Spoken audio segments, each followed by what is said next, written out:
ガルパン劇場版の攻防。アリスの恐ろしい実力。今日は何度も見ないとわからない、ガルパン劇場版の攻防と、アリスの恐ろしい実力を紹介していくよ。まだ見てない人にはネタバレなので気をつけてね。また、すでに劇場版を見てる人も、この動画を見て、もう一度見直してくれたら嬉しいな。さて、舞台は第63回戦車道大会に優勝し、平穏な日常が戻ってきた大洗女子学園。まずは大洗女子学園と千葉丹学園の混成チーム対、聖グロリアーナ女学園とプラウダ高校の混成チームのエキシビションマッチが開催されます。試合が終わり、乙女たちが温泉でおしゃべりに花を咲かせていると、生徒会長のアンズが学園館に呼び戻されます。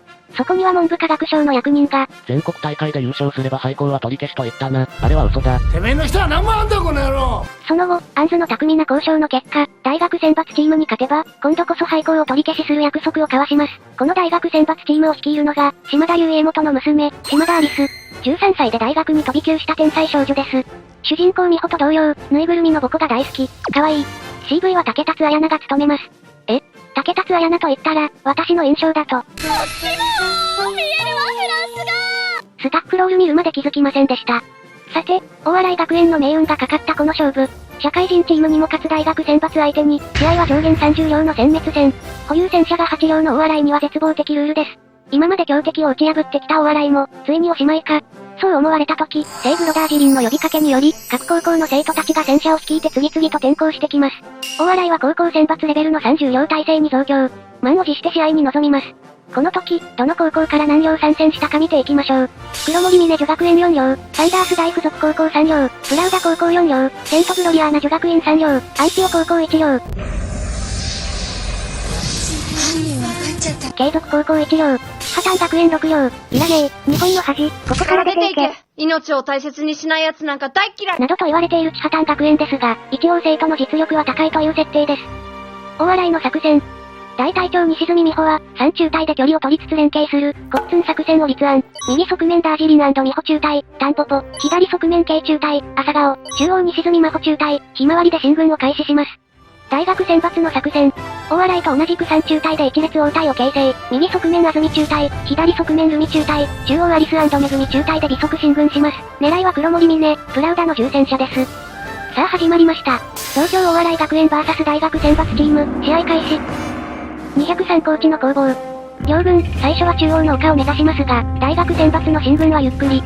有利な交渉を開けていることに真帆は疑問を持ちますが、大隊長美穂の指示により、大洗は罠を警戒しつつ丘を取りに行きます。ここで大学選抜が動きます。右側面安住中隊が全速前進、高知西の森林地帯で慶中隊朝顔と快適。左側面ルミ中隊は高知東出現にて、ダージリン中隊タンポポを足止めします。大隊長美穂は、真帆中隊ひまわりが丘を取るまで、タンポポ朝顔に時間稼ぎを指示します。その隙に無事、ひまわりが高知中央へと到達します。203ダッシュよ森林地帯では安住中隊が、慶中隊千葉丹ズの脇から突破。この際、千葉丹新旧1両ずつを撃破されます。28、30。ここで私の一押し、サンダースアリサが追撃を担うも反撃に遭い、左右離体破損、砲塔故障とボロボロに。ガルパンのルールでは修理可能な場合は撃破とはみなされませんが、体勢を立て直すため追撃不可能になります。敵中隊を突破し、追撃にも鎖を打つという、安住中隊の手腕が光りました。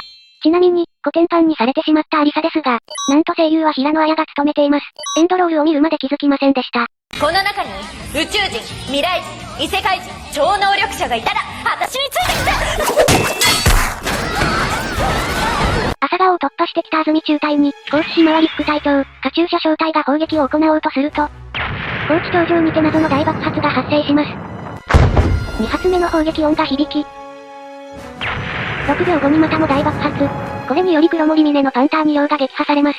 26、30。ひまわりは前方をめぐみ中隊に固められ、後方からは朝顔を突破した安住中隊に包囲されます。ひまわりは東のタンポポに合流すべく丘を捨てます。その際、最後尾となったカチューシャの T34 が狙い撃ちされます。不穏を表すように雨も降り出してきました。苛烈な追撃に、全員の突破は不可能と判断したクラーラが、カチューシャを守るためおとりとなり、謎の大爆発の直撃で撃破されます。25、30。それでもカチューシャは狙われ続け、さらに KV に、通称カーベイタンと、ノンナの IS2 が特攻し、大学選抜パーシング1両を撃破します。25、29。ノンナは別のパーシングの砲撃により補助燃料タンクに引火、体当たりで反撃するも機銃でさらに炎上、そこから別のパーシングに砲撃、相打ちにより撃破されます。24、28。続けて KV にも撃破されます。23、28。大学選抜の思惑通り、黒森峰とプラウダの重戦車の大半が撃破されました。このノンナの声優が上坂すみれであることは有名ですが、こちらも全然上坂すみれっぽくないキャラですよね。ノンナや KV には大笑いを大いに苦しめた相手ですが、それが序盤で撃破されるシーンは、大学選抜の実力を視聴者に遺憾なく示すこととなります。カール自走砲撃破作戦。任務を果たした安住中隊は、ひまわりの追撃をやめ、中央のめぐみ中隊に合流していきます。一方、大笑いは謎の大爆発の正体を推理。亀さんチーム、アヒルさんチーム、アンチョビ、継続高校でどんぐり正体を編成し、大学選抜に突撃、と見せて陽動、と見せて、謎の大爆発の正体、カール自走球砲の元へ向かわせます。カール自走球砲は産業のパーシングに護衛されており、軽戦車で構成されたどんぐり正体ではパスタを生で食べるくらい無理、と思われましたが、アヒルさんチーム磯部の提案により、カール自走球砲撃破作戦が敢行されます。まず、継続高校 BT42 が短期突撃、パーシング1両を撃破します。23、27。残り2両も継続が橋の下へ引きつけ、その隙にアンチョビたちは橋を渡りカール自走球砲へ向かいます。こっち見てるぞカール自走球砲の砲撃により橋が崩壊、BT42 が断崖をすり抜け、挟まったパーシング1両が行動不能。23、26。橋の上では殺人レシーブ作戦失敗で横転した CV33 をカタパルトに、幹部のセッターが飛翔、カール自走球砲の方向内に着弾させ、見事撃破します。23、25。橋の下では残り1両のパーシングの体当たりにより、BT42 は横転、離体破損、行動不能に見えたものの殿下のクリスティ式で復帰。さらにカタリンを打ち抜かれてからのカタリン走行にて、パーシングをブータ、相打ちに持ち込みます。22、24。ちなみにアリスは、劇場版のベライズにて、カール撃破報告に対し、あんなのはいらない、と言い捨てています。三船作戦。定石通りやりすぎたことを反省し、美穂はここの特徴を生かすため、廃園となった遊園地跡での局地戦に切り替えます。遭遇戦はやりやすくなりますが排水の陣でもあります。チームを再編成し、南正門組、西浦門組、東通陽門組に分かれて待ち伏せします。大学選抜は真帆率いる南正門に進軍しますが、雨が上がったばかりで土煙が立っていることにアンチオカルパッチョが気づきます。このカルパッチョは意外と人気が高いキャラです。土煙は戦車数を多く見せる煙幕であり、主力は東通陽門から進撃します。戦闘を超重戦車、T28 が突き進んできたことにより、東通陽門組は交代を余儀なくされ、待ち伏せは失敗。めぐみ中隊の入園を許します。ここから天才、アリスの策が始まります。南正門部隊が4両だけと気づいた、真帆、カチューシャらは、エリカの突撃で1両撃破します。22、23、その隙をついて真帆が1両撃破。22、22、さらにその隙をついてカチューシャが1両撃破。22、21、1両には抜けられますが、車両数で逆転を果たします。一方、西浦門ではキハタンズの待ち伏せにより、パーシングを1両撃破。22、20、キハタンとパーシングの性能差を考えれば、これは大金星です。大学選抜の狙いは、火力で撹乱してのカッコ撃破。大笑いはそれをさせぬよう、まとまった重心防御による遊撃戦を仕掛けます。これを聞いたアリスは作戦を変更。分散が嫌なら望み通りにしてやろう。南正門では、敗走したチャーフィーが真帆たちを引きつけます。T28 に追われる東通陽門組は、交代しながらパーシングを2両撃破。この時、うさぎさんチームがはぐれて迷ってしまいます。すごい、パーシングを立て続けに撃破したよ。頑張ればいいってもんじゃない。なんでそんなひねくれたことばっかり言うのよ。フィンランド人ことスオミは、ひねくれてて有名だからです。東通陽門組は、アリスの手のひらに踊らされるように、YO 地点、野外音楽堂にて包囲されてしまいます。ついでに応援に駆けつけた西浦門組キハタンズも包囲に突撃してしまい、15両が包囲される絶望的陣形が完成します。ここで、はぐれていたウサギさんチームが三船作戦を敢行。観覧車の台座を撃ち落とし、包囲網へと転がしていきます。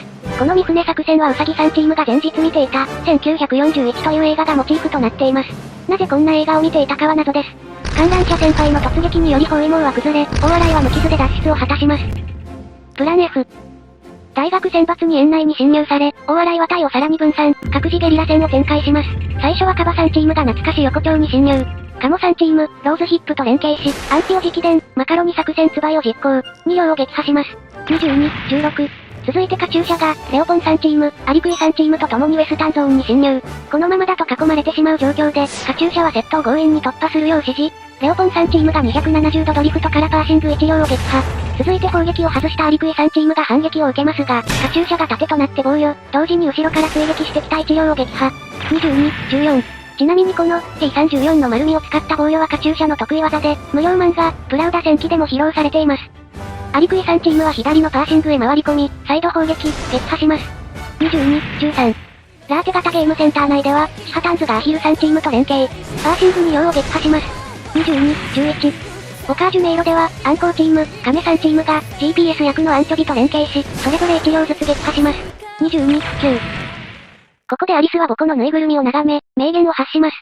あっちのチームはあんたね、どれだけボコボコになっても立ち向かってくる。いやボコボコなってるのあんたのチームやん。まさか高校生がここまでやるとは、大学チームが揺らぐ中、突然アリスが歌い出し、それを合図に全中隊が前進、反撃を開始します。アリス出撃。安住がマカロニ作戦ツバイを見破り、カバさんチームを撃破。21、9。アリスのセンチュリオンは西浦門より侵入します。97式中戦車 ×3、95式軽戦車、アヒルさんチームの計5両を相手に単独で全撃破します。16、9。センチュリオンは対戦最末期に建造され、最高クラスの性能といえど、この時点で今試合最多撃破、搭乗員の連動も桁違いです。一方、T28 に追撃されるダージリンは、ナオミのファイアフライと連携し撃破に成功。16、8。ちなみにウプ主は、この時のダージリンの、が、苦しいほどに好きです。今夜、あなたの寝室で一夜を共にしていいですか？けれど、その後の隙を突かれ撃破されてしまいます。15、8。ジェットコースターではアンチョビを挟んだチャーフィー2両をウサギさんチームが撃破。15、6。そのウサギさんチームをアリスが撃破。14、6。パーク内では、安住、ルミ、めぐみの副幹図が、バミューダアタックを発動。ガンダムでは発揮しきれなかった三位一体攻撃を繰り出し、アリサ、ナオミ、ケイの3両を鮮やかに撃破します。11、6。ちなみに、了解。自分だ。敵火力集中。このクールな狙撃手、ナオミの声優は、とっくにできてる。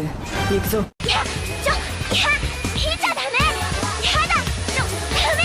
あっち行ってってば。エアギアのクロワッサン仮面でおなじみ、野山のリンゴですね。これもエンドロール見るまでわかりませんでした。ガルパン制作陣は、声優をわからないよう出演させる主義でもあるのでしょうか。エジプトゾーンではアリスが、カメさんチーム、アリクイさんチームを撃破。9、6。アリス参戦から猛追を見せる大学選抜。アリスとバミューダ3姉妹が合流すれば手がつけられません。よって、カチューシャ、エリカ、レオポン、ルクリリが合流を阻止すべく、体当たりを敢行しますが、ルクリリが撃破されます。8、6。江戸村ではローズヒップが堀を挟み、宿敵チャーフィーといざ尋常に勝負。リミッター外しちゃいますわよから、相打ちに持ち込みます。7、5。一方、アンチョビとカモさんチームは連携し、T 型定規作戦で1両を撃破。7、4。直後、そのアンチョビとカモさんチームを、立て続けにアリスが撃破。5、4。カチューシャ、エリカ、レオポンは、ナオモバミューダ姉妹を追跡。スリップストリームで突進して追いつくも、レオポンはエンジンブローで行動不能となります。4、4。ルミの砲撃をカチューシャが体当たりで跳ね上げ、エリカがルミを仕留めます。4、3。そのエリカを安住が仕留め、めぐみがカチューシャを撃破します。2、3。エンジン規定はあるけど、モーターはないもんね。さて、このレオポンチームの土屋ムートンですが、声優は誰が演じていると思いますか？正解はなんと、ダージリンなんです。ちなみにこちらのキャラも、ダージリンが演じています。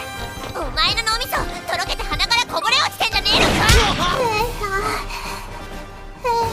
兄ちゃん、大丈夫。まだあなたが残ってるわ。カチューシャ。中央広場の決戦。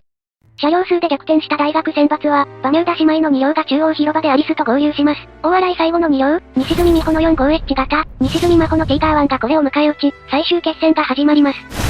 まずは安住がトンネルを出たところを真帆がブロック、美穂が撃破します。2、めぐみをバイキング戦で吹っ飛ばし、真帆が撃破します。2、1。これで大学選抜は、天才アリスを残すのみとなりました。アリスは単独ながら、西住姉妹と互角以上の戦いを見せます。その動きはまるで、一個の生き物のようです。この時、乗員への指示を、言葉を使わずハンドサインのみで済ませています。そしてついに、美穂を撃破しようとした瞬間。熊の乗り物、通称ボイテクが通り過ぎ、アリスは発砲をためらい、美穂たちは九死に一生を得ます。このままでは勝てないと悟った美穂は、真帆によるムチ打ち必至の空砲ブーストで加速、照準の間に合わないスピードで前を詰め、カタリンを撃ち抜かれるも相打ちでアリスを撃破します。1、0。これにより大洗は残存車両1、大学選抜は残存車両0、大洗学園の勝利となりました。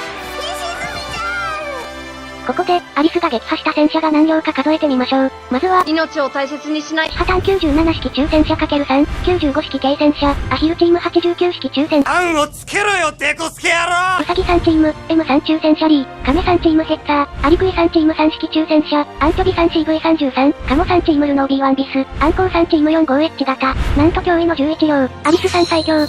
しかも試合後は勲章までくれます。天才ゆえに、同じレベルで戦える相手の出現が嬉しかったのでしょう。さて、劇場版の戦いを振り返って、いかがだったでしょうか。ちなみに外伝アニメ、アリス号では、高校生活を送ってみたいという理由で、アリスが大洗女子学園に訪れ、美穂たちと過ごす中で入学を決心します。しかし、チームメイトになるとライバル美穂と戦えなくなることから、最終的にこれを断りました。では、アリスはどの高校に入学するのか？最有力として挙げられているのが、セントグロリアーナ女学院です。アリスの愛車、センチュリオンはイギリス製だからです。現在、ガールズ&パンサー最終章では、大洗は継続高校と戦っています。順当にいった場合、決勝戦は真帆のいない黒森峰ではなく、未だ勝利したことのないセイグロとの戦いになるでしょう。そしてそのセイグロに、秘密兵器としてアリスが入学しているのでは、と予想されています。最終章での大洗は、美穂率いる暗号チームの無双状態であり、包囲された状態から5両撃破するなど、もはやアリスに匹敵する実力を見せています。